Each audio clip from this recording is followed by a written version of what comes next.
जी अस्सलाम वालेकुम जी, Wajih Hasan Alvi here and you watching अलविल एसोसिएट। जैसे कि आपको पता है कि फैमिली लीगल ड्राफ्टिंग का जो कोर्स है ये हमने शुरू किया हुआ है, जिसमें काफ़ी ज़्यादा चीज़ें जो है हमने क्लियर कर ली हैं। और उसमें क्या क्या था कि उसमें सबसे पहले तो हमने देखा एक्चुअली शादी होती क्या है, ठीक है। उसके बाद शादी की काइंड्स कौन कौन सी हैं, इसके इसेंशियल्स कौन कौन से हैं, कौन सी शादी है उसमें कौन सी वाली चीज़ अगर पूरी नहीं होगी तो वो इनवैलिड कहलाएगी, कौन सी वाली चीज़ नहीं होगी तो वो इर्रेगुलर कहलाएगी, और कौन सी ऐसी चीज़ें हैं कि जो सारी फुलफ़िल करेंगे तो वो शादी जो है वो वैलिड कंसिडर होगी। ये सारी चीज़ें पढ़ी। उसके बाद हम dissolution of marriage on the basis of खुला की तरफ आए।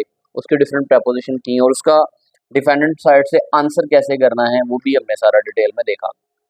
उसके आगे बात चली तो हमने देखा कि जो खर्चा क्लेम करना है आपने बच्चों का या जो है वो प्लेंटिफ का, औरत का, तो वो कैसे क्लेम करना है उसकी भी डिफरेंट प्रपोजिशंस हमने देखी।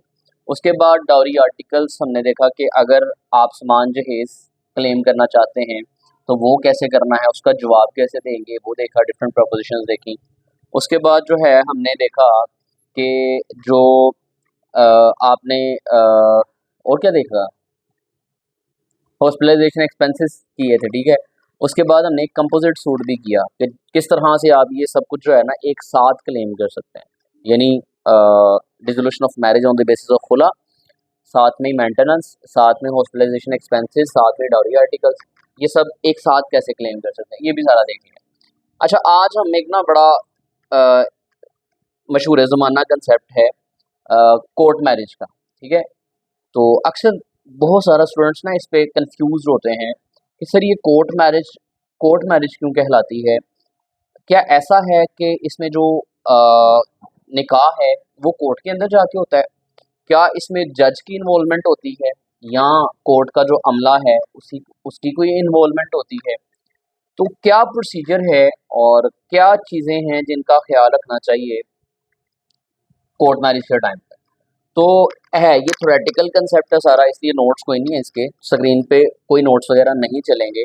आपको ऐसे ही स्क्रीन शो होती रहेगी पूरे लेक्चर में जैसे कि अभी फ्रंट पे आपके सामने है। सो परेशान नहीं होना है कि स्क्रीन स्टक है या वट, बस आपने सुनना है आज के लेक्चर में। बाकी वीडियो लेक्चर आपको मिल जाएगा जिसमें मेरी शक्ल भी आ रही होगी, तो वो आज ही मैं कोशिश करूँगा शेयर कर दूँ। अच्छा, स्टार्ट कर लेते हैं कि कैसे होती है कोर्ट मैरिज, और इसमें क्या वाकई में जज की कोई इन्वॉल्वमेंट होती है इसलिए हम इसको कोर्ट मैरिज कहते हैं, या कोई रीडर या कोई जज का जो अहलमद वगैरह होते हैं क्या वो इन्वॉल्व होते हैं? तो क्या प्रोसीजर है, क्यों इसको कोर्ट मैरिज कहते हैं? तो स्टार्ट करने से पहले ही आई वुड लाइक टू से कि ये कोर्ट मैरिज जो है वो इसका नाम कोर्ट मैरिज नहीं होना चाहिए था, इसको रनवे मैरिज जो है वो कहा जाना चाहिए, ठीक है। जैसे मैंने अभी आपको लेक्चर स्टार्ट करने से पहले जब कहा कि टुडेज टॉपिक, तो मैंने उसमें भी ये नहीं कहा कि आज जो है हम कोर्ट मैरिज के बारे में पढ़ेंगे, मैंने कहा आज हम रनवे मैरिज के बारे में पढ़ेंगे। तो रनवे मैरिज मतलब क्या है, भाग के शादी करना। तो वो जो कोर्ट मैरिज आप कंसीडर करते हैं वो क्या सही कंसेप्ट है, क्या उसको कोर्ट मैरिज ही कहना चाहिए? ये आगे जाके आपकी खुद ही जो है वो चीज़ें क्लियर होना शुरू हो जाएंगी। अच्छा, होता क्या है कि एक लड़की है और एक लड़का है, वो दोनों एक दूसरे को पसंद करते हैं, और पसंद करना जो है ये कोई बुरी बात नहीं है, नेचुरल चीज़ है, हो जाता है, ठीक है। तो ठीक है, मान लिया। उसके बाद both they want to marry each other, ठीक है, दोनों शादी करना चाहते हैं, तो ये भी ठीक है क्योंकि शादी एक हक है, बेसिक जो है वो राइट है, सबको हासिल है। हर बंदा जो है वो अपनी पसंद की शादी कर सकता है, इस्लाम उसे इजाज़त देता है। तो क्या होता है कि वो लड़की या लड़का इनिशिएट करते हैं, बात करते हैं अपने घर में, तो दोनों में से किसी एक तरफ से या दोनों तरफ से ही in most of the cases restrictions आ जाती हैं कि नहीं जी, जब तू पैदा हुआ था तब तेरा जो है ना रिश्ता हमने तेरी फुफ्फो की तरफ या मामू की तरफ कर दिया था। तो अगर लड़की है तो वो भी कि जब तूने मैट्रिक कर लिया था ना तो उस टाइम पे तेरी जो फुफ्फो है ना उसने तेरा रिश्ता पूछा था हमसे, तो हमने बात कर दी हुई है, लिहाजा हम बरादरी से बाहर नहीं कर सकते, हम पसंद की शादियां नहीं अफोर्ड करते, तो तुम ये सोचना भी ना, अदरवाइज तुम्हारी टांग तोड़ देंगे। या जो है तुम्हारे भाई की इज्जत नहीं रहती, या तुम्हारे वालिद साहब जो है वो मुआशरे में क्या मुंह दिखाएंगे। ये डिफरेंट चीज़ें आपको सुनने को मिलती हैं। अब जिस लेवल पे आप होते हैं उस लेवल पे जो है वो खून क्योंकि गर्म होता है, ठीक है, एक नई नई जवानी होती है और जज्बात जो है वो पीक पे होते हैं, और मोस्ट ऑफ ऑल एक अना का मसला भी आ जाता है कि नहीं जी अब तो करनी करनी। अच्छा, तो फिर मोस्ट ऑफ ऑल केसेस में दोनों साइड से जो है वो पहले तो कोशिश की जाती है कि चलो यार घर वाले मान ही जाएं, लेकिन ऑल इन ऑल नहीं मानते हैं, तो फिर स्टेप लिया जाता है कि चलो यार अगर ये नहीं मान रहे तो हम भाग के शादी कर लेते हैं, कोर्ट मैरिज कर लेते हैं, ठीक है। तो आप किसी भी वकील से जो है वो कांटेक्ट करते हैं कि यार हमने कोर्ट मैरिज करनी है, तो ऐसे ऐसे क्या प्रोसीजर है क्या। वो अगर आप नॉलेज नहीं है आपको, अगर आप मामला नहीं जानते तो होगा लेक्चर के दौरान नहीं करना आपने क्वेश्चन ना, क्योंकि मैं अगर लेक्चर के दौरान क्वेश्चन एंटरटेन करना शुरू कर दूंगा तो फिर लेक्चर बीच में रह जाएगा। आपने चुप करके सुनना है, जैसे मैं बोल रहा हूँ आराम से सुनते जाएं, क्वेश्चंस अपने पास पेंसिल से लिखते जाएं या नोट पैड पे सेव करते जाएं। वंस आई एंडेड देन आप क्वेश्चन जो है वो स्टार्ट कीजिएगा, मैं बारी बारी सबके आंसर करूँगा, ठीक है। तो इस तरह अभी सुनना है आप। तो अच्छा, आप कांटेक्ट करते हैं तो आप वकील साहब से पूछते हैं जी क्या रिक्वायरमेंट्स हैं, हमने निकाह करना है, मतलब कोर्ट मैरिज करनी है। तो एक ना बड़ा फोबिया सेट किया होता है आपने माइंड में कि अच्छा कोर्ट मैरिज करनी है तो वहाँ पे जज होगा, रीडर होंगे, अलमद होगा, वकील साहब होंगे, पता नहीं क्या क्या होगा। तो मैं यहाँ से साथ साथ ही क्लियर करता जाऊँ कि अच्छा कितनी फ़ी है, ये स्टूडेंट्स का बड़ा कंसर्न होता है कि सर कोर्ट मैरिज करनी है तो कितनी फ़ी है। अच्छा ये आपको बाद में बताऊंगा कितनी फ़ी लेनी है, ठीक है, जब आप किसी को लेके आएंगे, ठीक है, तो वो 50-50 करेंगे तो फिर आपको बताऊंगा कितनी फ़ी लेनी है। अदरवाइज आगे जाकर बताता हूँ खर्चा कितना आता है, पैसे कितने लगते हैं, वो भी बता देंगे। अच्छा, सबसे पहले चलते हैं, स्टार्ट करते हैं। लेट्स सपोज आप वकील हैं या मैं लेट्स सपोज लॉयर हूँ, तो मेरे पास अब वो आ गया, कोई एक कपल आ गया, तो मेल आ गया या फीमेल आ गई मेरे पास, हाँ सर ऐसे ऐसे शादी करना है, बिस्मिल्लाह करवा देते हैं। वैसे हम नहीं करवाते हैं, मेरे कांटेक्ट किया दो चार ने, मैंने आगे रेफर कर दिया कि नहीं, ठीक। अच्छा होता क्या है, वो आ गए आपके पास। सबसे पहली बात है, सबसे पहली बात कि डॉक्यूमेंट्स क्या रिक्वायर्ड है, ठीक है। तो जो डॉक्यूमेंट्स एक नॉर्मल निकाह के लिए रिक्वायर्ड होते हैं वही सेम डॉक्यूमेंट्स चाहिए और कोई डॉक्यूमेंट नहीं चाहिए। तो नॉर्मली अगर आपने निकाह करना है तो कौन सा डॉक्यूमेंट्स चाहिए, सबसे पहले तो आपने एज कंफर्म करनी है कि जो लड़की है वो 16 साल की है और जो लड़का है वो 18 साल का है, इससे कम एज नहीं होनी चाहिए। आपका जो लॉ है वो ये कहता है कि लड़की कम से कम 16 साल और लड़का कम से कम 18 साल, इतनी एज होगी। पंजाब की बात कर रहा हूँ, बाकी हम बाकी प्रोविंसेस का आगे एक लेक्चर रखा हुआ मैंने, उसमें डिटेल में फिर बता दूंगा, लेकिन पंजाब की हद तक 16 साल लड़की 18 साल लड़का। लास्ट टाइम तो यही थी, अगर अपडेट इसमें हुई है तो फिर भी वो जो स्पेशल लेक्चर है उसमें अपडेट वाली भी बता दूंगा। फिलहाल मेरे लास्ट नॉलेज के मुताबिक 16 साल लड़की की और 18 साल लड़के की एज, सबसे पहली आपने बात बीइंग लॉयर ये कंफर्म करनी है। हालांकि कोई नहीं करता, वो कहते हैं बस पैसे पे जो काम हो जाएगा, ठीक है। तो पैसे तो आ ही जाने हैं, वो तो अल्लाह ने देख देने हैं, जो आपका लिखा है ना वो कहीं नहीं जाना। लेकिन आपने जब आप डिफ्रेंशिएट करके चलेंगे ना, जब नीच में जाएंगे, जब आप कह लें कि सिलेक्टिव काम करेंगे तो आपकी पहचान भी अलग होगी जरा, ठीक है। तो ये आपने सोचना है। खैर आगे एज कंफर्म हो गई, देन नंबर सेकंड पे आईडी कार्ड लड़के का भी और लड़की का, ठीक है। क्वेश्चन रेज होता है कि आईडी कार्ड मस्ट है। आप अक्सर सुनते हैं आईडी कार्ड गुमा हुआ है, आईडी कार्ड बनानी है, या ID card what ever the situation है। लड़की अगर 16 साल की है तो उसका तो आईडी कार्ड नहीं बना होगा, अभी 18 साल में जाके बनता है, तो फिर क्या करेंगे।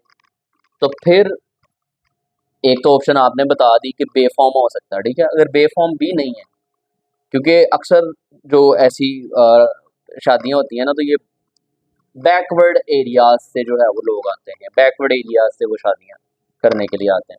तो वहाँ पे तो बेफाम का वैसे ही कंसेप्ट नहीं होता। लड़की जो है उसने कच्ची पक्की पढ़ी होती है और लड़का जो है उसने सिरे से भी कुछ नहीं पढ़ा होता, ठीक है। तो वो बेफाम उनके वैसे नहीं होते। तो लेट्स सपोज आईडी कार्ड भी नहीं बनाया, बेफाम भी नहीं है, तो फिर क्या करना है, फिर उनकी जो है वो तस्वीरें रिक्वायर्ड होंगी आपको, ठीक है, कि आपको पासपोर्ट साइज की उनकी पिक्चर्स रिक्वायर्ड हैं, वो आपने उनसे ले लेनी है। अच्छा, देन इससे आगे चल रहे हैं, एज भी हो गई, आईडी कार्ड्स हो गए, एड्रेस उनके प्रॉपर ये वो, ठीक है। उससे आगे चलें तो मज़ीद क्या रिक्वायर्ड है, मज़ीद हमें दो चीज़ें हमने डिस्कस कर ली कि सबसे पहले जो चीज़ मेक श्योर आपने करनी है वो ये है कि लड़के और लड़की की जो एज है वो इस काबिल हों कि वो शादी कर सकते हैं। नंबर सेकंड पे हमने उनकी तस्वीरों वगैरह का कर रही है। देन उससे आगे थोड़ा सा बढ़े तो जो सबसे पहले मैंने लेक्चर किया था मैरिज का, और उसमें मैंने शादी के असेंशियल्स बताए थे कि क्या क्या इसेंशियल्स हैं शादी होने के लिए, कौन कौन सी चीज़ें रिक्वायर्ड हैं। तो उनमें से एक असेंशियल ये था कि विटनेस जो है ना आपके पास होने चाहिए, कितने, दो, दो विटनेस होने चाहिए मौके पे, जो कि अडल्ट होने चाहिए, मुस्लिम होने चाहिए, ठीक है। वो दो गवाहान जो है वो आपके पास मस्ट मौजूद होने चाहिए। अच्छा, उसके बाद ऑब्वियसली लड़का जो है वो महर, और ये बेसिक चीज़ें हैं। अच्छा, ये डॉक्यूमेंटेशन हो गई, आपने मतलब उसको गाइड कर दिया कि आप अपने आईडी कार्ड दोनों के, अगर आईडी कार्ड नहीं है तो तस्वीरें, उसके बाद अपना एड्रेस वगैरह कंप्लीट, और उसके बाद दो गवाहान, ठीक है। अक्सर गवाहान भी उनके पास नहीं होते हैं, जो वैसे ही घर से भाग के आ रहे हैं, कौन से दो लोग उनका साथ देंगे, नॉर्मली कोई भी नहीं देता। अगर दोस्त दे भी दें तो वो दोस्त गवाह बन जाएंगे, अगर कोई उसका दोस्त भी नहीं है, दोस्तों से भी अगर वो छुप के कर रहा है, तो फिर क्या होगा कि वकील साहब ही गवाहियाँ दो डलवा लेते हैं, ठीक है, नॉर्मल है यहाँ पे। तो ये सारी चीज़ें करके ना, अब वो सारी चीज़ें लेके और अपनी नई नवेली दुल्हन लेके, ठीक है, वो आपके पास आ गए, ठीक है। अब ये बदकिस्मत ही कह सकता हूँ मैं इसको, खुशकिस्मत तो कहूँगा नहीं। ये बदकिस्मत किस्मत दुल्हन ऐसी होती है कि बाकी शादियाँ होती हैं तो उसमें आपने देखा होगा कि बड़े चाव के साथ और बड़ी गर्मजोशी के साथ कह लें कि ड्रेसेस बनाए जाते हैं, और एक प्रॉपर जो है ना, पता लगता है कि यार शादी हो रही है, तो ये वो सारा वो लहंगा बनता है तकरीबन 3-4 लाख रुपए का, और फिर ये सारे निज़ाम होते हैं। तो वो दुल्हन बेचारी ऐसी होती है कि वो अक्सर ऐसे देखने को मिलता है कि वो बेचारे दोनों जो है वो हाथ मुंह भी नहीं धो के आए होते हैं सर, ठीक है। तो कपड़े जो है उनका भी हाल कोई नहीं होता है, लेकिन शादी उन्होंने करनी होती है भाग के, ठीक है, घर वालों से छुप के, घर वालों से जान छुड़ा के, ठीक है, ये सारे मामले। खैर वो आ जाती है, दुल्हन भी आ गई, दूल्हा भी आ गया। अब यहाँ से कंसेप्ट थोड़ा सा आपने समझ के चलना है कि जब वकील साहब के पास वो आ गए हैं, तो क्या अब वकील साहब उनको जज साहब के पास लेके जाएंगे, कोर्ट मैरिज है ना, कोर्ट मैरिज मतलब कोर्ट में जाएंगे, तो वहां पे जाके मैरिज होगी, नो, नॉट एट ऑल, ऐसा बिल्कुल भी नहीं है, ठीक है। होता क्या है कि जो निकाह आपने वैसे करना होता है सेम वही निकाह होता है। वो निकाह चाहे अब आप वकील के दफ्तर में बैठ के कर लें, हम यहाँ पे एकेडमी में पढ़ा रहे हैं, हम यहाँ पे बुला लें, यहाँ पे उन दोनों को बुला के बिठा के उनके दो गवाहान जो हैं अगर उनके पास हैं तो उनको बुला लें, अगर वरना हमारे पास तो अनलिमिटेड गवाह होते हैं ना, तो उन गवाहान को बुला लें, और मौके पे मैं अपने मौलवी साहब को कॉल कर लूँ, जो कि जिनसे हम नॉर्मली ना, हर चैम्बर के पास फिर कोई ना कोई वकील का लिंक होता है। मैंने शुरू में बता दिया था कि स्क्रीन शो नहीं होनी है क्योंकि कोई नोट्स नहीं है, सिर्फ थ्रेटिकल लेक्चर है। अच्छा, तो हम कॉल करते हैं, मौलवी साहब आया जो ज़रा चैम्बर ते वो एक निकाह पढ़ाना, तो वो मौलवी साहब के पास ऑलरेडी वो जो निकाह के पेपर्स होते हैं, वो परतें जिसको बोलते हैं, वो उसके पास पड़ी होती हैं, वो ले के तो ऐसे 2 मिनट में बाइक भगाता हुआ जो है ना चैम्बर पे हाजिर हो जाता है। मैं फिर बता रहा हूँ, आप चैम्बर में पढ़ाना चाहते हैं निकाह, चैम्बर में पढ़ा सकते हैं। कोर्ट कचहरी के अंदर फट्टे लगे होते हैं, पता है, टेबलों के, कुर्सियाँ बांधी होती हैं संगलियों के साथ, ठीक है। वहाँ पे पढ़ाना चाहें तो वहाँ कुछ टिकटॉकर्स हैं आपके जो कि वो निकाह पढ़ाते हुए लाइव वीडियो बना के जो है वो टिकटॉक पे लगाते हैं। क्या करें, मसला है सारा रोटी का, ठीक है। तो वो प्रमोशन करते हैं कि चलो जो और कोई देख रहा है हमें, और जो कोई मजीद जो है वो ऐसे भाग के करना चाह रहा, तो वो एटलीस्ट हमारे पास आ जाएगी वीडियो देख के। हालांकि कितनी अनएथिकल सी बात है कि आप ये ठीक है, प्रमोट करना चाहिए शादी को, लेकिन वो सारी शादियां साल बाद मोस्टली हमने खत्म होते हुए देखी हैं। ठीक है, एनी हाउ, चलो तुसी करवा भी रहे हो तो ओदी वीडियो बनाने दा की तुक है। ठीक है, सारी उसकी सेल्फ रिस्पेक्ट, और वैसे जाहिल वो हैं जो अलाउ करते हैं कि ठीक है बना लें हमारी वीडियो। ठीक है, तो वो क्या है कि कचहरी है, फटे लगे हुए हैं वहां पे, वो लड़की साइन सिग्नेचर कर रही है, लड़का भी वहां पे, और ऊपर से माशाल्लाह पता चल ही गया होगा आपको, वो टिकटॉक वीडियो बनाते हैं वकील साहब, और सोशल मीडिया पे टिकटॉक पे चला देते हैं ताकि बाकी लोग भी इनकरेज होके आ जाएं। तो वो 10-15 हज़ार उनका तो सीधा हो जाता है, लेकिन क्या कहें बता, खैर वो सारी बातें अपनी जगह। तो मैं बता रहा था कि अगर आप अपने चैम्बर पे करना चाहें तो यहाँ पे भी हो सकती है। मौलवी साहब आएंगे, जैसे उधर आप 250 बंदे के सामने निकाह पढ़ते हैं और सारे रस्म रिवाज होते हैं, वैसे सेम इधर मौलवी साहब आते हैं, कलमे भी पढ़ाते हैं, पूछते हैं कबूल है, कबूल है, कबूल है, कबूल है, कबूल है, कबूल है। ठीक है, सब वैसे ही निकाह होता है, बात खत्म, ये शादी हो गई। ठीक है, यानी आपके चैम्बर पे भी हो सकती है, वो जो फटे लगे होते हैं कचहरी में वहां पे भी हो सकती है, आप घर की जो आपकी ड्राइंग रूम है वहां पे बिठा के कर दें तो वहां पे भी हो सकती है। ठीक है, तो फिर कोर्ट का कंसेप्ट कहाँ से आया, अदालत का कंसेप्ट कहाँ से आया, इससे अब थोड़ा सा आगे बढ़ते हैं। ठीक है, अब जब इससे थोड़ा सा आगे बढ़ेंगे तो वहां पे थोड़ा सा आपको टच नजर आएगा। सुन लें फिर करते हैं। अच्छा, तो अब निकाह हो गया, निकाह के बाद उनकी शादी हो गई। अब वो अपने अपने घर नहीं, लड़का जहाँ रखेगा उस घर में जा सकते हैं दोनों, और अपनी जिंदगी जो है वो शुरू कर सकते हैं। अगर तो यहाँ तक देखें तो अभी तक कोर्ट की कोई इन्वॉल्वमेंट नहीं है। वकील के पास वो आए हैं, वकील ने मौलवी बुलाया है, निकाह पढ़ा दिया है गवाहों की मौजूदगी में, निकाह हो गया है, अस्सलाम वालेकुम वालेकुम अस्सलाम। लेकिन होता क्या है कि जो लड़की घर से भागी है या घर छोड़ के आई है, उसका भाई चैन से तो नहीं बैठेगा, उसका बाप चैन से तो नहीं बैठेगा, उसकी माँ जिसने सारी उम्र जो है वो मेहनतें मशक्क़तें की, यहाँ तक लेके आई, परवरिश की, वो तो नहीं आराम से बैठेगी। अच्छा, वो माँ बाप या वो बहन भाई वो क्या करते हैं,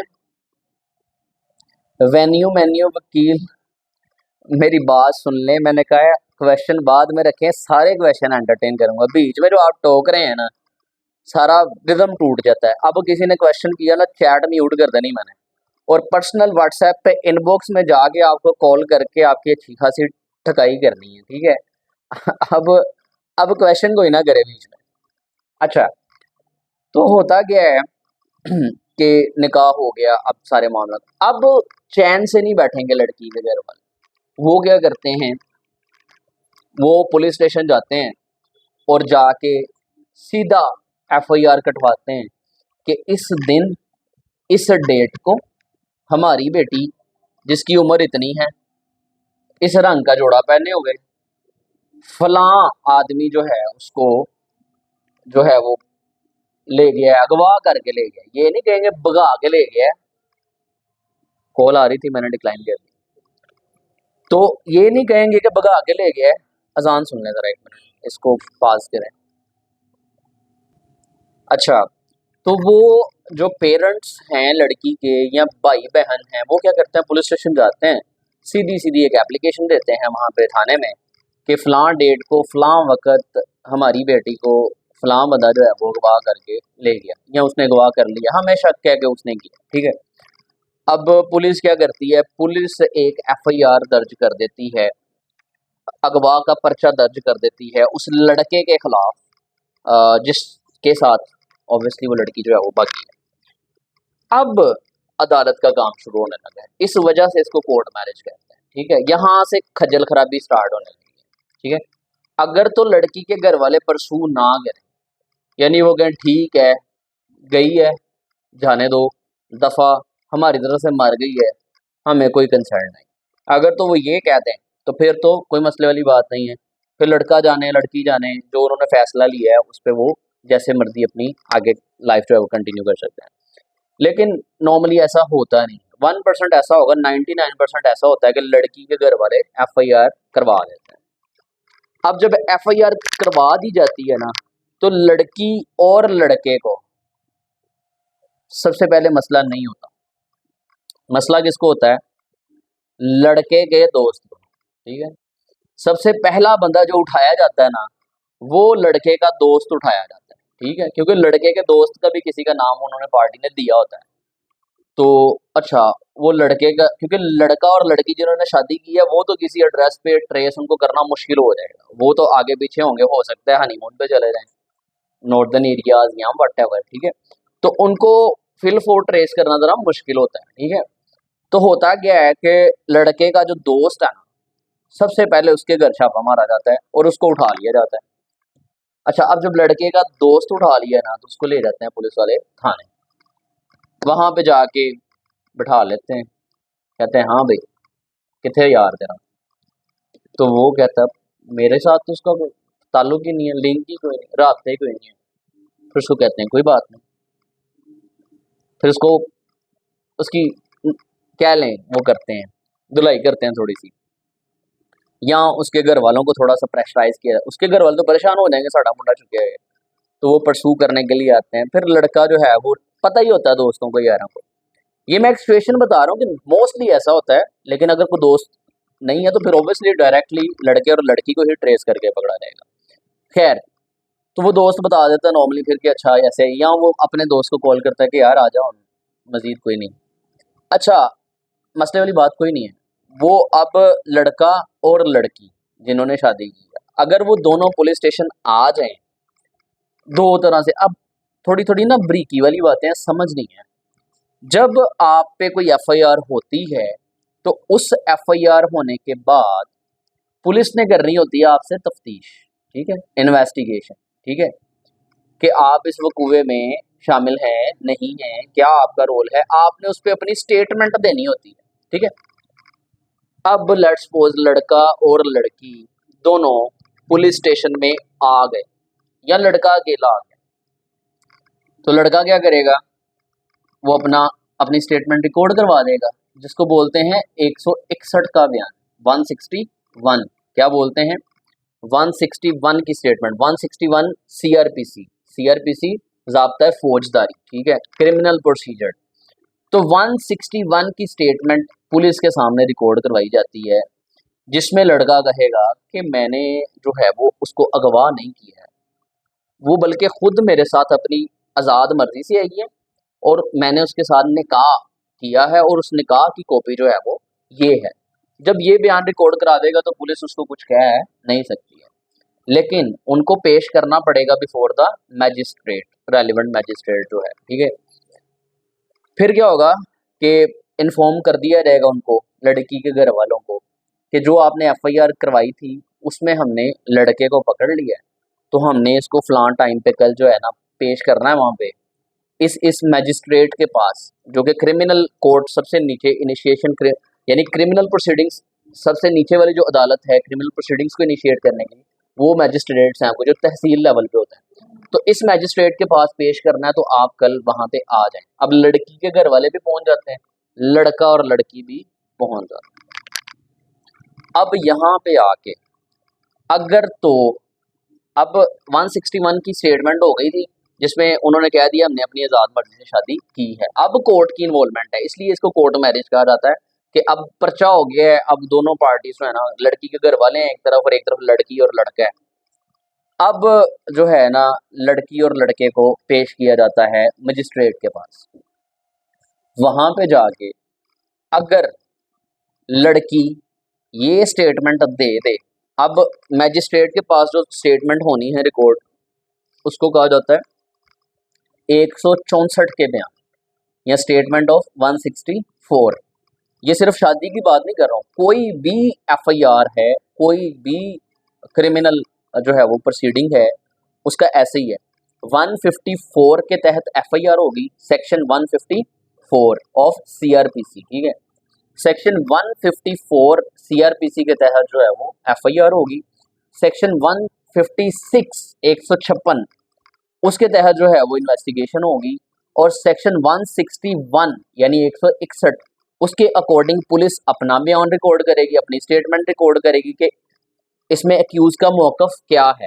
और उसके बाद जब मजिस्ट्रेट के सामने पेश कर देंगे, क्योंकि जब आप किसी भी अक्यूज को पकड़ते हैं, अंडर कस्टडी लेते हैं, तो उसको वेरी नेक्स्ट डे या विद इन 24 आवर्स रेलिवेंट जो भी मैजिस्ट्रेट है उसके सामने पेश करना होता है।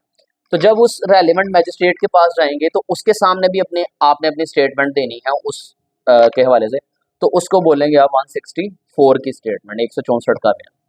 अच्छा, अगर तो लड़की वहाँ पे जाके अपना बयान दे दे कि मैंने अपनी आज़ाद मर्जी के साथ शादी की है, मुझे ये लड़का भगा के नहीं लाया है, मुझे अगवा नहीं किया गया है, तो यहाँ पे फिल फॉर वो जो FIR लड़की के घर वालों ने करवाई होती है वो खारिज हो जाती है, पर्चा खारिज हो जाता है, और लड़की और लड़के को इजाज़त दे दी जाती है कि ठीक है आप अपनी मर्जी से जा सकते हैं।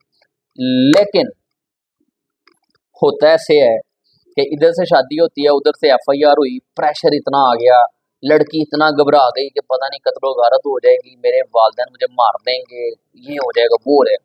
वो होता क्या है कि जब मैजिस्ट्रेट के सामने जाती, अक्सर ऐसे हो जाता है कि लड़की जो है वो मुकर जाती है, लड़की लड़के के अगेंस्ट बयान दे देती है, तो उस सूरत में क्या होता है, लड़का फिर अंदर हो जाता है। तो इसलिए इसको कोर्ट मैरिज कहा जाता है कि ये बाद के कंसिक्वेंसेस की वजह से, मतलब जहां तक शादी करने का मसला है ना, शादी करने की हद तक कोई मसला नहीं है, शादी करने की हद तक कोई ना तो कोर्ट इन्वॉल्वमेंट हो रही है, ना कोर्ट का कोई रीडर इन्वॉल्व हो रहा है, ना वकालत में आपको कुछ चाहिए, ना लेकिन आप वकील के थ्रू करवाते क्यों हैं? क्योंकि आपको पता होता है कि जब हमने ये काम करना है तो इसके बाद हमें ये चीज़ें फेस करना पड़नी है, तो उनके लिए आप थ्रू लॉयर करते हैं। और जब शादी होती है ना, आपकी निकाह हो जाता है, तो तब ही वकील क्या करता है कि एहतियातन एक एक पटिशन, एक एप्लीकेशन जो है ना सेशन कोर्ट में मूव करके हरासमेंट की एक ऑर्डर्स ले देता है आपको, लड़के और लड़की को, कि हमने ये शादी जो है अपनी आज़ाद मर्जी से की है और कोई मतलब इसमें हमें किसी ने फोर्स नहीं किया है, मैं इसके साथ जो है वो अपनी मर्जी से आई हूँ, इसने मुझे गवाह नहीं किया है। तो हमें पुलिस से या घर वालों से ये लोग तंग कर रहे हैं, हालांकि कर नहीं रहे होते, लेकिन एडवांस में हम बता देते हैं कि इन्होंने करना है, ऑब्वियसली करना ही करना है। तो हम एक हरासमेंट के ऑर्डर ले लेते हैं जिसमें कोर्ट ऑर्डर कर देते हैं कि इनको हरासा ना किया जाए। वो किसी हद तक तो आपके काम आ जाते हैं कि ठीक है, अगर कोई आता है आपको पकड़ने या गिरफ्तार करने तो आप ऑर्डर्स दिखा देते हैं कि हमने आज़ाद मर्जी से किया, हरासा ना किया जाए, लेकिन पर्चा तो आप पे होना ही होना है, ठीक है। तो उसके लिए फिर ऑब्वियसली आपको ये बयान करवाने पड़ेंगे जो मैंने बताया है कि 161 की स्टेटमेंट और 164 की स्टेटमेंट। अब अगर तो 164 की स्टेटमेंट में लड़की कह देती है कि मैंने बंदे के साथ ही जाना है, तो फिर उसको कहा जाता है ठीक है तो बंदे के साथ जा, और ठीक है जी, अस्सलाम वालेकुम, वालेकुम सलाम। हाँ, वो एक सेपरेट थिंग है कि अभी वो कोर्ट से बाहर निकले और बाइक के अंदर जो है वो बड़ी अकड़ बड़ी है, वो पिस्टल के साथ दोनों को मौके पे उड़ा दे, बाद में खुद 302 में अंदर चला जाए, ठीक है, वो एक सेपरेट थिंग है। लेकिन यहाँ तक प्रोसीडिंग्स हो गई कि ठीक है वो अपनी मर्जी से उसने शादी की है, मर्जी से वो जा सकती है, तो इसको जाना है, तो यहाँ तक कोई मसले वाली बात नहीं है, ये सारी चीज़ें ऐसे चलती हैं। तो अब जब तक बात करते हैं मतलब शादी होने की या निकाह की, तो वो सारा वही प्रोसीजर है जो एक नॉर्मल शादी में होता है, बस यहाँ पे ये है कि 250 की बारात नहीं होती, 300 250-300 की बारात नहीं होती, बैंड बाजा साथ नहीं होता है, लड़की के साथ 12 जोड़े नहीं होते हैं, फर्नीचर नहीं होता है, वो बस कैन है, ठीक है। तो ये फ़र्क है, बाकी निकाह की जो टर्म्स एंड कंडीशंस हैं वो सेम हैं। निकाह पढ़ाता भी मौलवी है, वकील नहीं पढ़ाता, मौलवी ही पढ़ाता है, ठीक है। तो वो निकाह निकाह होने की हद तक कोर्ट की कोई इन्वॉल्वमेंट नहीं है। हाँ, निकाह के बाद अगर FIR हो जाती है तो फिर मैंने वो सारा प्रोसीजर आपको बता दिया है कि उस सूरत में फिर ऐसे-ऐसे ये मामलात होते हैं। तो उसमें मैंने बताया कि पुलिस पकड़ती है, पकड़ के पहले खुद स्टेटमेंट लेती है उनकी 161 के तहत, फिर नेक्स्ट डे जो है वो दोनों पार्टीज़ यानी जिन्होंने FIR करवाई है वो और जिन पे FIR हुई है वो कोर्ट के सामने पेश होते हैं, वहाँ पे बयान देने हैं। अगर लड़की का बयान लड़के के हक में है तो दोनों आज़ाद मर्जी से रह सकते हैं, अगर उसके अगेंस्ट दे देती है तो फिर बंदा फटे पे और बंदा जेल में, ठीक है। फिर वो जिना का पर्चा भी आ जाता है, क्योंकि शादी तो उन्होंने की होती है लेकिन लड़की मुकर गई है। अब अगवा का तो था ही था कि अगवा इसने किया है, 365 बी लगती है उस पर, ठीक है। वो आपने पढ़ना है सेक्शन PPC का, पाकिस्तान पिनल कोड, वो तो लगती है, साथ जो है वो जना भी ऐड हो जाता है, ठीक है, क्योंकि इंटर कोर्स तो उन्होंने करना है। तो वो भी साथ फिर दफ़ा जो है वो ऐड हो जाएगी, फिर बंदा अच्छे वाला फट्टे पे पड़ जाता है। लेकिन अब सारी बातें यहाँ पे नहीं खोल के बताई जा सकती कि किस तरह से हमने अपने क्लाइंट को प्रोटेक्ट करना है। वो जब आपके पास केस आएगा या आप क्लाइंट लेके आएंगे, वो मज़ीद आपको बताएंगे कि अच्छा ये स्टेप्स हमने मज़ीद अपनी सिक्योरिटी के लिए लेने हैं कि जिसमें कल कला अगर ये सिचुएशन होती भी है तो बंदे को हम मज़ीद से मज़ीद जो है वो सिक्योर कर सकें। ठीक है, ये सारी बातें हो गई। अब ये थी हमारे पास ये था रनवे मैरिज का कंसेप्ट, ये था भाग के शादी करने का कंसेप्ट, ये था कोर्ट मैरिज का कंसेप्ट। तो असल में शादी होने तक दो चीज़ें हैं, एक शादी हो जाना बस बात खत्म, अगर तो वो परसू नहीं करते हैं लड़की के घर वाले तो फिर तो पीसफुल है सब कुछ, ठीक है। लेकिन अगर वो करते हैं तो फिर आगे फिर वो कोर्ट की इन्वॉल्वमेंट आती है, फिर वो सारे मसले चलते हैं। तो जहाँ तक सवाल पैदा होता है कि डॉक्यूमेंट्स क्या चाहिए वो बता दिए हैं। फ़ी मैं खुल के बता देता हूँ, मैं आज बताता हूँ। अच्छा, आप ये ना फ़ी वकालत में ये डिपेंड करती है आप पे, आपके एटीट्यूड पे, ठीक है।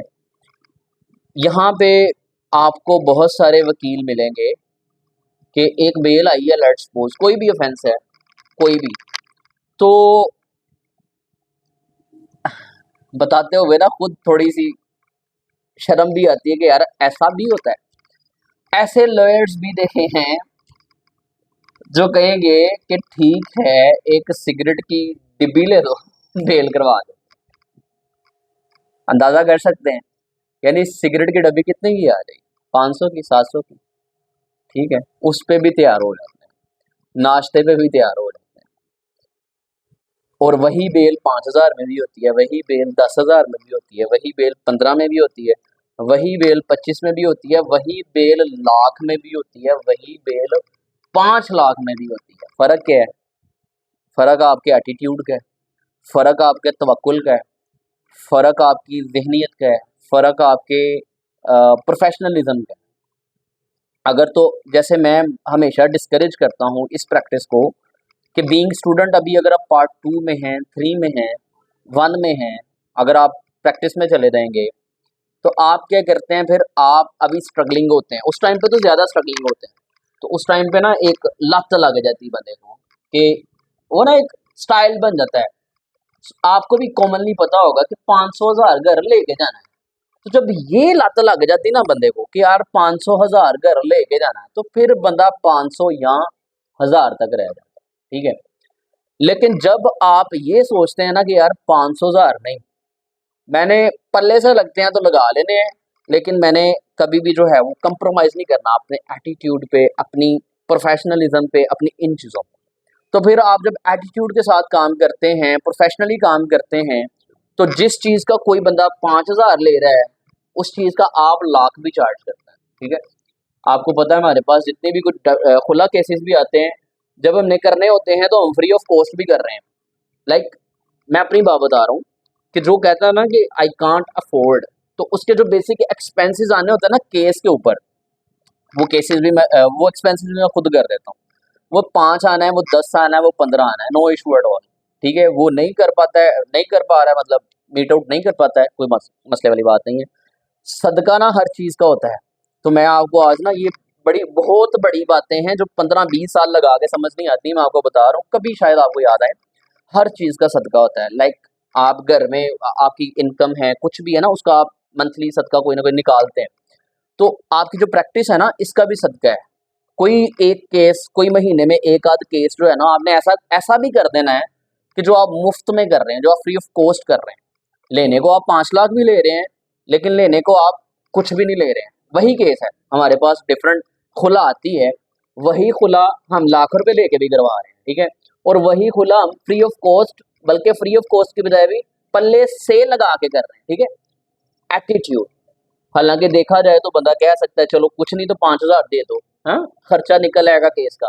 लेकिन 5,000 लेके अपना मेरिट डाउन करने की बजाय पल्ले से लगा के उसको शो कर दोगे यार काम हो गया है, ओके, अच्छा उसका तो हो गया है, वो आगे से आपको कोई ऐसा बंदा जरूर देगा जो आपको डबल जो है वो जिसका आपने काम किया उससे डबल आपको मिल जाएगा उधर से, ठीक है। क्योंकि उसको पता हो गया यार इस बंदे ने मेरा काम अच्छा किया था। नेटवर्क ऐसे बनता है, लिंक्स ऐसे बनते हैं।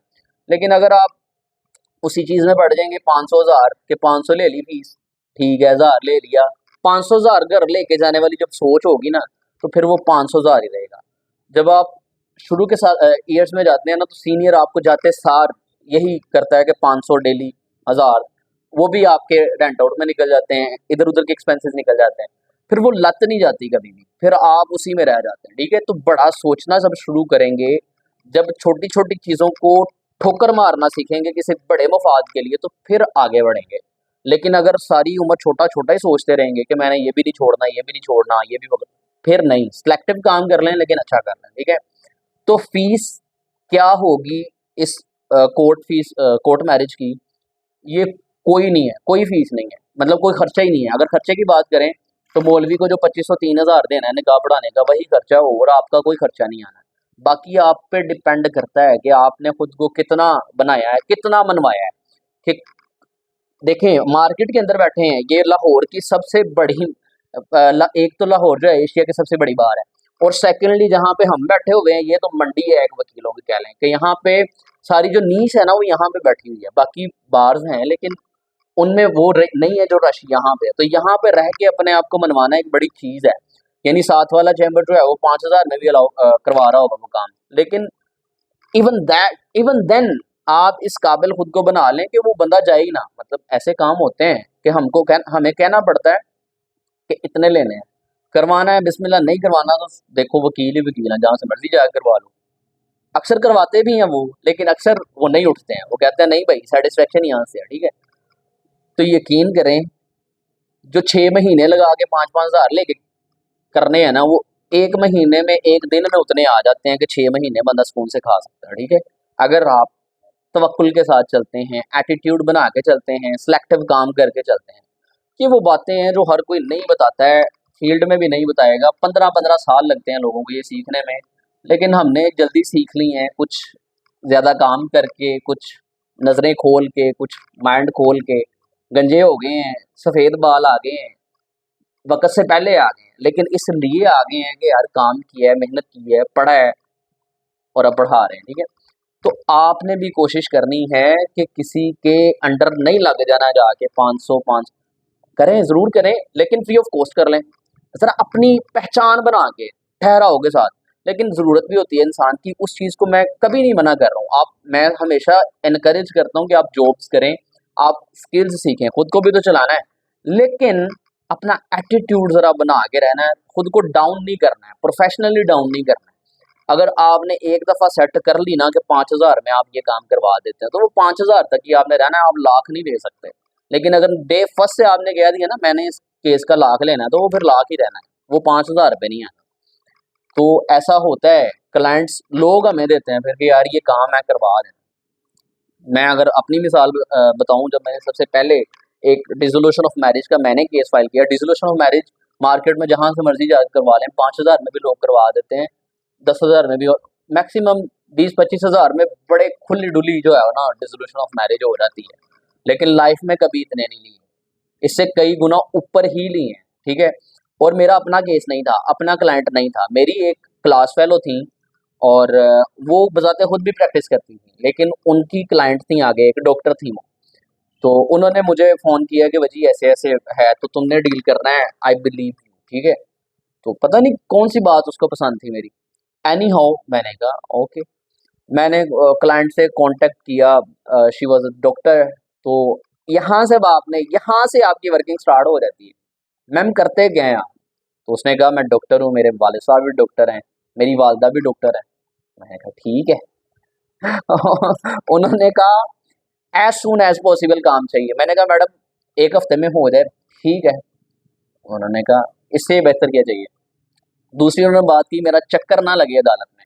मैंने कहा एक चक्कर तो लगाना पड़ेगा, उसके अलावा कोई चक्कर नहीं लगेगा। उन्होंने कहा ये भी ठीक है, एक चक्कर मैं लगा दूंगा। मैं कहा टाइम बता दूंगा, उस टाइम के लिए सिर्फ आना है और कोई नहीं आना पड़ेगा। अच्छा कितनी फ़ी होगी? मैंने कहा एक ही फ़ी होगी, उसके अलावा रुपया भी नहीं होगा कि मुंशी के इतने दे दें, फ़ी के इतने, वो कॉपियों के इतने दे दें, फलां के इतने दे दें, फलां के नहीं। ये स्टाइल बना के चलें कि यार एक ही दफ़ा लेने हैं जो लेने हैं, फिर चाहे 6 महीने चले, साल चले, वही है, तवक्कुल करके खाना है। ना मुंशी के मांगने हैं, ना कॉपियों के मांगने हैं, कुछ नहीं। ठीक है, तो वन टाइम फी। तो वो जो मैं बता रहा हूँ कि मिनिमम मतलब खुली डुली ना 20-25 में हो जाती है, तो वो 20-25 से भी कई गुना ज्यादा मैंने उस फर्स्ट डिसोल्यूशन ऑफ मैरिज के चार्ज किए। और मैं अपना खुद ड्राफ्ट कर सकता था जैसे आप अब कर सकते हैं, क्या है इसमें कोई मुश्किल बात है? वो सिचुएशन बताई उसने, मैं बैठा लैपटॉप पे ड्राफ्ट किया, अगले दिन जाके केस फाइल कर दिया। और केस फाइल करने से पहले मैं कोर्ट में गया। मैंने आपको बताया था ना कि हमें पता नहीं होता किस कोर्ट में केस लगना है, लेकिन हम पहले कोर्ट में जाते हैं कि हाँ जी हो जाएगा, फिर केस फाइल करते हैं ना। ये वो बातें हैं, ये आपको लग रही होंगी, आप कोई ना कोई गिच भी बना सकते हैं इसकी, लेकिन नहीं बताते हैं, मैं आपको बता रहा हूँ। ये गुण आपको सिखाएंगे जब आप आगे हैं, मजीद थोड़ा सा आगे हैं। तो मैं सीधा ना, मैं फाइल तैयार करके तो मैं कोर्ट में चला गया, जहाँ पे काफ़ी ज़्यादा कोर्ट्स हैं जहाँ पे फैमिली सूट्स हो सकते हैं। तो वन ऑफ द कोर्ट जिसमें मैं चला गया, जाके रीडर से मैंने बात की। मैंने कहा, वो था मेरा जानने वाला, मैंने कहा ऐसे ऐसे फाइल करने जा रहा हूँ, तो इस कोर्ट में मंगवा लूँ, फर्स्ट एड पे काम हो जाएगा, पैसे पकड़े हैं मैंने, ठीक है? तो उसने कहा वजी भाई बेफिक्र हो रहा है, ले आए कर लेंगे। मैंने जाके वहाँ पर रिक्वेस्ट की और सीनियर सिविल जज साहब के पास, फिर क्या होता है कि फ़ाइल जब आप फाइल करते हैं डायरी रूम में, तो फिर डायरी रूम से डायरेक्ट जाती है सीनियर सिविल जज साहब के पास। तो सीनियर सिविल जज साहब फिर आगे मार्क करते हैं कि किस जज साहब के पास जानी। तो सीनियर सिविल जज साहब के पास जाके फिर रिक्वेस्ट करनी पड़ती है कि जनाब ये वाला इस वाले के पास भेज दें। तो फिर जिस वाले के पास कहा उस वाले के पास चला गया, फिर वहाँ पे जाके उनको बता दिया कि भाई इस डेट को ये फाइनल करना है, ठीक है? तो वही किया, वही कमिटमेंट जैसे उनसे की कि इस डेट को हो जाएगा, उसी डेट पे करवाया और अपनी मर्जी के पैसे ले लिए। तो मतलब वही काम अक्सर हम खुद से पल्ले से पैसे लगा के कर रहे हैं, और उसी काम के अक्सर हम लाखों चार्ज कर रहे हैं। फर्क कहाँ पे आया है? मेंटालिटी पे, एटीट्यूड पे, सिलेक्शन पे। अभी भी अब्दुल्ला बैठा है, इसको पता है कि डेली बेसिस पे क्लाइंट्स आ रहे हैं, ये काम करना, ये काम नहीं, टाइम है, फलां को कॉल कर दिया, तुम करवा दो, पैसे ले लेना, तुम करवा दो, इतने ले लेना तुम, ठीक है? छोड़ना पड़ता है, मैं बता रहा हूँ कि छोड़ना पड़ता है। अगर हर काम कहेंगे ना कि नहीं मैं ही करना है, मैं ही करना है, मैं ही करना है, नहीं कर सकेंगे। फिर वही करेंगे, ये नहीं करेंगे, ये करेंगे वो। तो मेरी, अगर आपको पता है आपके साथ भी अगर कोई कमिटमेंट है तो वो है, जब मैंने आपको कहा है कि मैंने करना है तो वो मैं कर रहा हूँ। जिस दिन मैंने कहा है कि आज नहीं है तो वो नहीं है, ठीक है? तो जो कमिटमेंट है ना, वो कमिटमेंट है, चाहे आपकी अदालत के अंदर है, चाहे आपकी अकेडमी के अंदर है, चाहे आपकी क्लास के अंदर है। ये बातें इररेलेवेंट नहीं है, ये वो बातें हैं जो कोई नहीं बताता है, कोई नहीं सिखाता है, लेकिन हमने आपको सब कुछ देना, ठीक है? तो आप फील भी करते होंगे कि 5,000 जो आपने दिया है उससे कहीं ज़्यादा हमने आपको डिलीवर कर दिया है, ठीक है? अगर आप यही इसी चीज़ को सीखने के लिए जाते हैं, किसी चैम्बर को ज्वाइन करते हैं, तो 15-20 हज़ार रुपया जो है वो आपका रेंट एक्सपेंसेस हैं, खजल खराबी भी है। और 1.5-2 साल से पहले आपने ये 4 से 5 से 7 चीज़ें नहीं सीखनी थी, जो आपको चंद दिनों में घर बैठे सिखा दी, ठीक है? डिफरेंट चीज़ें हैं। तो अपना एक आपने एटीट्यूड सेट करना है, अपने आप को इस काबिल बनाना है कि आप जो मांग सकें वो लोग आपको दे के जाएं, ठीक है? तो ये जब को पूछता है ना फी कितनी है, तो फी आपकी ज़ात पर डिपेंड करती है कि आप 5,000 वाले वकील बन रहे हैं या आप 5 लाख वाले वकील बन रहे हैं, ठीक? ये आप पे डिपेंड करेगा। अब आ जाते हैं कुछ क्वेश्चंस की तरफ कि कैसे, क्या क्या क्वेश्चंस हैं स्टूडेंट्स के।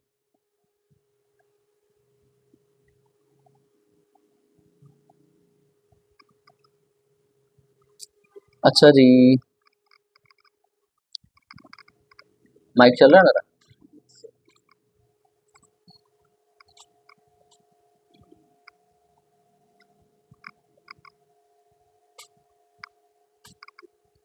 अगर लड़के पर एफआईआर हो जाए तो एज अ लॉयर हम उस रिटर्न रिप्लाई कैसे तैयार करेंगे? अच्छा मेरी बात सुन लें, जो आपका फैमिली केसेस होते हैं उनमें रिटर्न रिप्लाई होता है, जो सिविल केसेस होते हैं उनमें रिटर्न रिप्लाई होता है। जो एफआईआर होती है उसका कोई रिटर्न रिप्लाई नहीं होता है। एफआईआर आपकी पुलिस स्टेशन में लॉन्च होती है, उसके बाद उसकी आपने ज़मानत करवानी होती है। तो जब क्रिमिनल ड्राफ्टिंग पढ़ेंगे तो फिर आपको सिखाएंगे कि अगर एफआईआर हो गई है तो अब उसकी बेल कैसे तैयार करनी है। आप ये नहीं कहेंगे कि एफआईआर का रिटर्न रिप्लाई कैसे तैयार करना है। एफआईआर अगर हो गई है तो बेल कैसे तैयार करनी है वो आपको क्रिमिनल ड्राफ्टिंग में सिखाएंगे, फैमिली में उसका ताल्लुक नहीं है। सेक्शन 161 एंड 164 अगेन बता दें। आप 3 से 4 सेक्शंस जो है वो नोट कर लें, लिख लें, ये आपके काम आएंगे। सबसे पहले सेक्शन 154, 154 मतलब 154 CRPC, CRPC मतलब क्रिमिनल प्रोसीजर कोड, ठीक है, जिसको ज़ाब्ता फौजदारी कहते हैं। 154 के तहत जो है आपकी FIR लॉज होती है। 156 के तहत जो है आपकी इन्वेस्टिगेशन करनी होती है पुलिस ने। 161 की स्टेटमेंट, यानी जो आपके ऊपर FIR हुई है और आप पुलिस स्टेशन जाके अपने हक में जो भी बयान देंगे कि मैंने ये किया है या नहीं किया है, what ever the thing is, वो जो आपका बयान होगा उसको कहेंगे आप 161 की स्टेटमेंट। और पुलिस आपका बयान रिकॉर्ड करने के बाद विद इन 24 आवर्स आपको मैजिस्ट्रेट के पास पेश करेगी। तो यानी इन्वेस्टिगेशन हो गई, हुई नहीं, अभी कंप्लीट नहीं हुई, वो तो चलान वगैरह बाद में चलता जाएगा, वो डिटेल में क्रिमिनल में बताएंगे। लेकिन 161 की स्टेटमेंट के बाद जो मैजिस्ट्रेट साहब के सामने जो है वो आपने बयान रिकॉर्ड करवाना है, वो 164 का है। तो ये CRPC पढ़ेंगे तो आपको समझ आएगी। अभी फिलहाल सिर्फ आपने याद रखना था कि अच्छा ये 2 चीज़ें ज़रूरी हैं।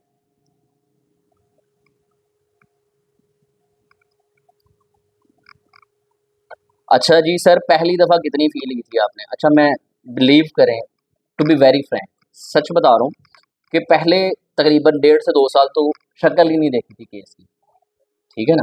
मतलब किसी ने केस दिया ही नहीं, आते थे वही। और मैं आई एम ब्लेस्ड, मैं ये जो है ना फ़ख्र के साथ बात कह रहा हूँ कि जिस फर्म को ज्वाइन किया मेरे सीनियर हैं सैयद हसन ज़ाहिद गिलानी साहब, तो वहाँ पे काम अल्हम्दुलिल्लाह बहुत ज़्यादा था। डेली बेसिस पे 25, 30, 35 केसेस लगे होते हैं। तो हर नेचर का, फैमिली नेचर के को 5-7 लगे हैं, सिविल नेचर के 5-7 लगे हैं, प्रॉपर्टीज़ के 3-4, लाहौर की बड़ी-बड़ी सोसाइटीज़ हैं, उनकी लीगल एडवाइजरी है हमारे पास। तो 10-10, 12 सोसाइटीज़ के केसेस लगे हैं प्रॉपर्टी रिलेटेड। फिर क्रिमिनल के ऑफेंसेस, मतलब ये जो मर्डर या जो है वो ज़ना एटसेट्रा, इनके लगे। तो 2 साल काम सीखने का बहुत था, ठीक है? ये सीखना एक चीज़ है कि 25-30 जब डिफरेंट नेचर के केस आप डेली बेसिस पे देख रहे हैं, तो इंडिपेंडेंट क्लाइंट तो कोई नहीं आ रहा, लेकिन फर्म से आप बहुत कुछ लर्न कर रहे हैं। और ऑन रिकॉर्ड मैं ये बात ऑन रिकॉर्ड कह रहा हूँ, लेक्चर के दौरान कह रहा हूँ, और मेरे सीनियर भी इस बात को जो है वो टेस्टिफाई करेंगे कि मैंने फर्म से कभी 1 रुपया डिमांड नहीं किया कि यार ठीक है। हाँ, एक सीनियर की मर्जी होती है कि अपनी खुशी से जो देते हैं, हाँ वो देते थे अल्हम्दुलिल्लाह, ठीक है? वो उन पे डिपेंड करता था, वो जब जोश में होते थे, बड़े-बड़े मिल जाते हैं, ठीक है? कोई नहीं करते सीनियर्स, लेकिन अल्हम्दुलिल्लाह मैं मतलब समझता हूँ कि उन शागिर्दों में से था कि जिसको अल्हम्दुलिल्लाह हमेशा आई वाज़ सैटिस्फाइड, ठीक है? तो उसके बाद फिर करते-करते 2 साल बाद तकरीबन थोड़ी बहुत बनना शुरू हुई, थोड़ा बहुत लोगों ने जानना शुरू किया, तो फिर ज़रा केसेज़ आना शुरू हुए, तभी आते हैं, शुरू-शुरू में नहीं आते हैं। तो अच्छी बात है शुरू में नहीं आए, हो सकता है मैं भी जो है वो उस चीज़ के पीछे पड़ जाता। तो ख़ैर जब सबसे पहले की तो वो खुला ही की थी, एग्ज़ैक्ट कितने लिए ये नहीं बताऊँगा, लेकिन जितने नॉर्मली लिए जाते हैं उससे कुछ 6-7 गुना ज़्यादा ही लिए जाते हैं। अच्छा, उसके बाद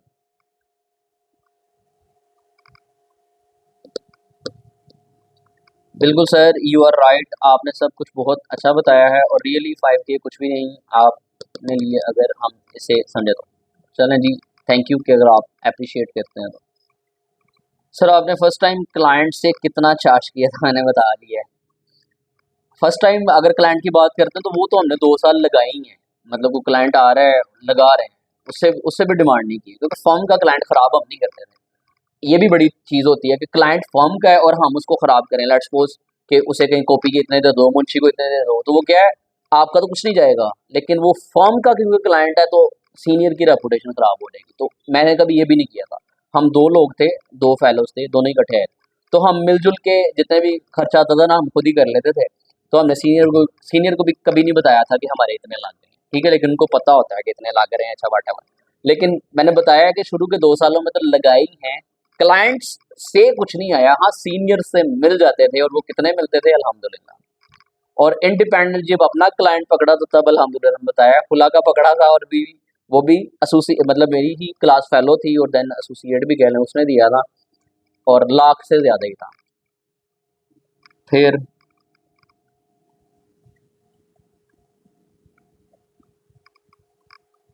FIR के बाद लॉयर का क्या रोल होता है? ऑब्वियसली जब ये स्टेटमेंट्स होनी है 150 161 की, तब भी पुलिस असिस्टेंस में भी क्लाइंट लॉयर आपको हेल्प आउट करता है। और आगे मैजिस्ट्रेट के पास जब जाके बयान रिकॉर्ड करवाने हैं तब भी लॉयर ही आपको जो है वो फैसिलिटेट करता है 164 की स्टेटमेंट में। अच्छा जी, सर जो कहते हैं क्रिमिनल वकील बनो सिविल वकील ना बनो, ये क्या रीज़न है? अच्छा, ये मैं बड़ा इसके खिलाफ हूँ कि आप वकील तो बन गए हैं और आप क्रिमिनल के जो है ना लॉयर बन गए हैं, ठीक है? तो आपके घर में प्रॉपर्टी का रोला हो गया, आपके चाचा जी जो हैं उन्होंने 2 मरले आपका कब्जा कर लिया, तो आपके वालिद साहब कहते हैं आपको कि पुत्र मेरा वकील है, देख लेगा तुहानू, ऐ हो जाएगा वो हो जाएगा।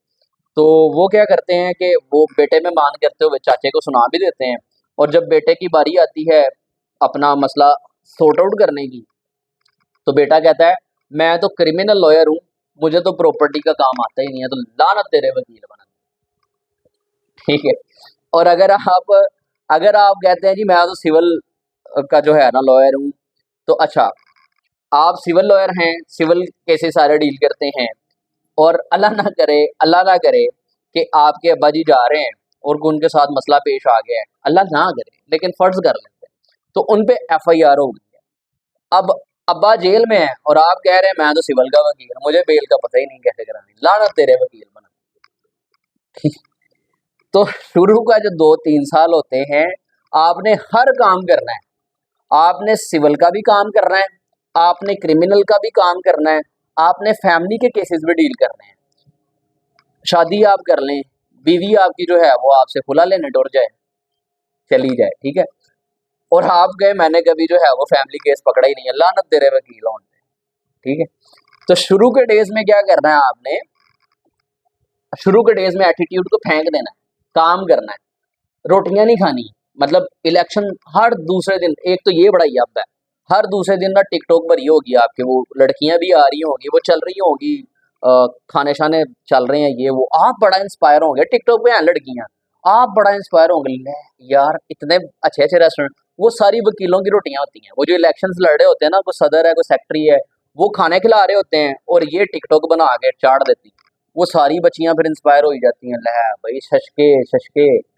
वो लड़के भी ऐसे ही करते हैं, ऐ आ रहा है यार जट दा ते पता नहीं क्या क्या, मैं देखता हूँ टिकटॉक तो हंसता भी हूँ। तो खैर एनी हो, वो सब कुछ होता है ना, तो वो रोटियां खाने पे लगे होते हैं, काम पे कोई तवज्जो नहीं होती, काम किसी ने नहीं करना, वो फलाने का बैज लगा के, मेरे भी स्टूडेंट हैं, को पार्ट 3 का को पार्ट 4 का हो, वो घुटने पकड़े मुर्शद एनू वोट दे, और लानत बई ਤੁਹਾਡੇ ਤੇ ना ਤੁਹਾਡਾ वोट बने है ना तुसी कुछ कर सकते हो, तो एवं ही जड़ा अपना फ्यूचर भी बर्बाद कर रहे हो उनके बैज लगा के। उन्होंने जब जीत जाना उन्होंने ठोकर भी नहीं मारनी, उन्होंने देखना भी नहीं आपको है कौन तू, आप सदर का बैज लगा के फिर रहे हैं, लो जी मैं चैंपियन।